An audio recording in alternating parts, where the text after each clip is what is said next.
বোন বলে ওকে আজ দেখতে আসবে, তুই হিংসা করে ওর গালে রং দিলি কেন? রাধা, বাবা, সৎ মা হয় তুমি সবসময় মেয়েটাকে ধরে ধরে মারো। কোটিপতি ছেলে আজ আমার মেয়েকে দেখতে আসছে, যদি বিয়েটা ভেঙে যায় না ওই কালামুখীকে আমি চিবিয়ে খেয়ে নেবো। বাবা আমি কিন্তু পরিষ্কার মেয়ে বিয়ে করব।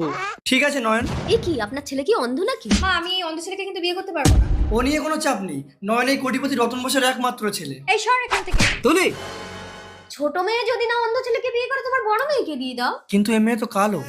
শুনুন, আরে আপনার ছেলে তো অন্ধ, ওকে কালো মেয়ে বলবেন কেন? বলবেন পরিষ্কার মেয়ে। ঠিক আছে দিদি, নয়ন তুই এই মেয়েকেই বিয়ে কর। বাবা এ মেয়ে পরিষ্কার তো? একদম দুধের মতো পরিষ্কার।